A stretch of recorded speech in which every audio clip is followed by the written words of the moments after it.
En esta ocasión vamos a hablar acerca de composición de transformaciones lineales, ¿no? Y vamos a ver que tiene una relación con matrices. Para esto vamos a considerar lo siguiente. Vamos a recordar primero que si tenemos dos funciones, ¿sí? Digamos, tenemos dos funciones, t que va de b en w y u que va de w en z. Entonces la composición pues está definida, ¿sí? Va a ser una función que va de b en z, ¿sí? De donde empieza la primera y donde termina la última, que está dada por la siguiente asignación, que es a un elemento lo envías primero bajo t y después a la evaluación de ese elemento bajo t lo envías con u. ¿Ok? Entonces, el siguiente resultado, pues nos va a hablar acerca de qué pasa cuando justo t y u son transformaciones lineales. Bueno, entonces tenemos esto que si tenemos b y w y z espacios vectoriales sobre un campo, ¿sí? Y si t y u son transformaciones lineales, entonces la composición de nuevo es una transformación lineal. ¿Ok? Y bueno, para esto pues es fácil verlo porque si nosotros tomamos por ejemplo x, y en b y a un elemento en el campo, entonces ¿qué pasa si hacemos la evaluación de ax más y en la función ut? Bueno, de acuerdo a la definición, pues tenemos que hacer primero la evaluación en t y después en u, ¿sí? Pero si nos fijamos solo en este pedazo, en t de evaluar a x más y, como t es lineal, tenemos que esto es igual a esta suma, como que saca el escalar y abre la suma, y luego, ahora usando, ¿no? Esto sería u de una suma de dos elementos, pero u es lineal, entonces lo que hace es que abre la suma, por eso tenemos esta igualdad, que esto es igual a esto. Y ahora pues también sabemos que pues como u es transformación lineal, este escalar pues también sale, ¿no? Entonces este primer sumando sería igual a este, ¿sí? El segundo sumando pues queda igual. Y bueno, luego aquí lo que podemos observar es que justo si tienes el elemento, le aplicas t y luego u, realmente estás evaluando el elemento en la composición, como aparece acá. ¿Sí? Y de igual forma tenemos esto, ¿no? Entonces, ¿qué estamos probando? Pues estamos probando que si tenemos la composición y evaluamos en ax más y, entonces es igual a hacer a de la evaluación en la composición más la evaluación en la composición de y. Bien, entonces prácticamente esto se debe a la definición de transformación lineal.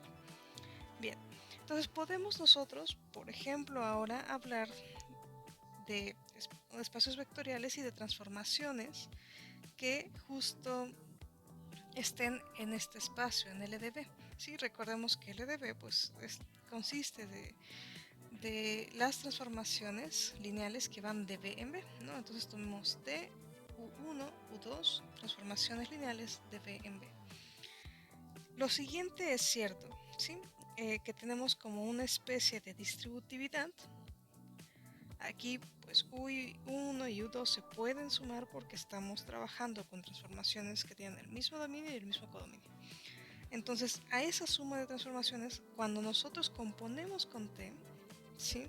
Esto es igual a que esta T distribuya, ¿no? Es decir, es como si tomáramos la composición del primero con T y sumáramos la composición del segundo con T.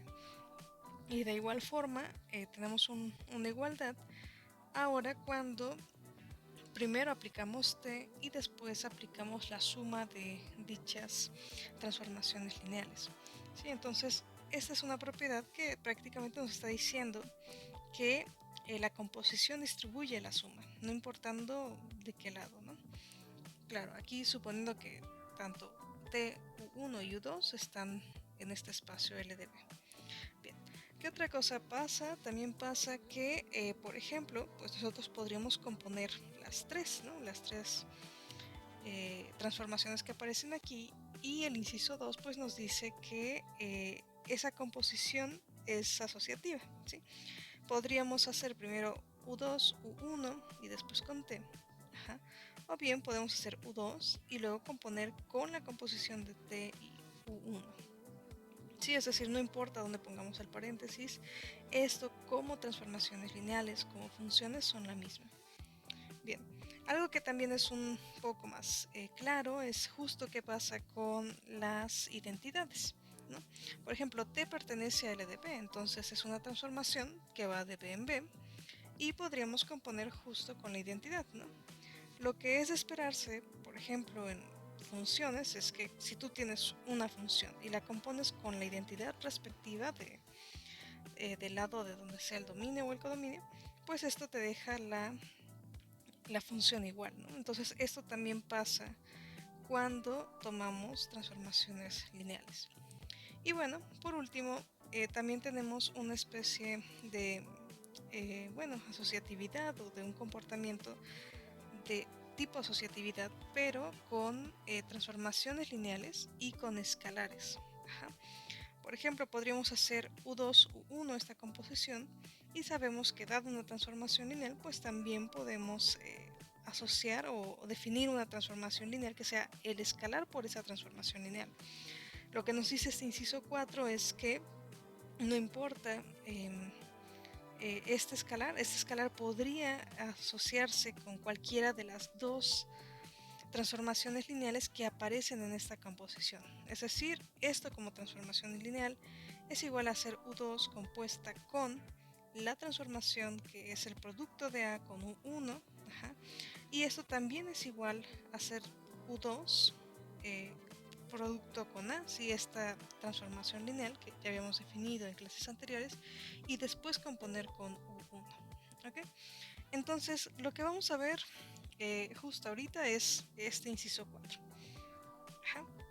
Bien, entonces, ¿qué hacemos? Vamos a considerar, tenemos que ver que estas dos igualdades se cumplen. Entonces, esto es una transformación lineal, esto también, para ver que son iguales, pues tenemos que ver que la regla de correspondencia de las tres pues es la misma.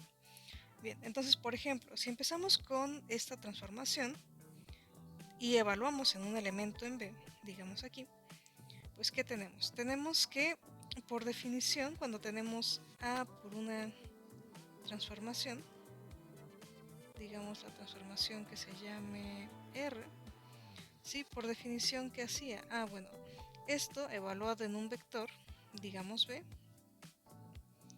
estaba definido como evalúa B en la transformación y multiplícalo por el escalar A. Ajá, esta es la transformación, así la habíamos definido. Entonces aquí, por ejemplo, tengo A y tengo esta composición, este sería como mi R, ¿no? Entonces, ¿cómo está definido? Bueno, tienes que tomar X, evalúas en R y multiplicas por el escalar, ¿sí? Entonces, por esa razón, yo tengo esto, ¿no? Que es tal cual la definición. Bien, ahora, ¿qué pasa aquí? Pues aquí yo tengo que hacer X evaluada en una composición de transformaciones. ¿Cómo está definida la composición de transformaciones? Bueno, como la composición usual de funciones. Entonces, ¿qué tengo que hacer? Bueno, este X primero se evalúa en X2, como está aquí. Ajá. Y después a este elemento lo tengo que evaluar en un 1. Ajá. Sí, entonces este pedazo que está acá es igual a este otro. Okay. Bien, ahora, ¿qué pasa si me fijo ahora en el segundo y hago lo mismo? Veo cómo queda la definición cuando yo tomo un elemento y lo aplico. Bueno, entonces me tomo el elemento, ¿sí? Y tengo que aplicarlo a esto. Ajá. Aquí lo que podemos notar es que tenemos una composición de transformaciones. Ajá. Por ejemplo, si este es S, este de aquí sería otra composición R, ¿no? Entonces, ¿cómo está definida? Si tú tienes una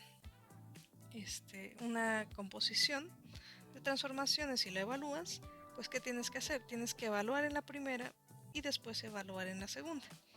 Entonces aquí nos quedaría sea, evalúo primero en U2 y después a todo este elemento lo tengo que evaluar en esta transformación. Si lo hago, ¿cómo está definida? De nuevo, A de U1. Bueno, pues es el elemento lo evalúas en U1 y después multiplicas por el escalar A. Entonces al elemento lo evalúo en U1, entonces me da esto y después multiplico por el escalar. Entonces si nos damos cuenta, de aquí a acá, pues estamos teniendo la misma regla de correspondencia. Y bueno, finalmente vamos a ver qué pasa con la tercera, ¿no? Entonces tengo que, esto es como si fuera una transformación S y esta es mi transformación R, ¿no? Así. Bien. Entonces, ¿qué tengo que hacer? Pues a un elemento lo voy a evaluar en una composición. Entonces tengo que evaluar primero en la transformación que aparece justo al lado del elemento y después evaluar en la segunda. ¿Sí? Entonces tenemos esta igualdad. Ahora, ¿qué pasa si evalúo aquí? ¿Sí? Esto, por definición de la transformación que es el producto por un escalar, pues es evalúen el elemento y multiplícalo por el escalar. Entonces esto de acá es igual a esto.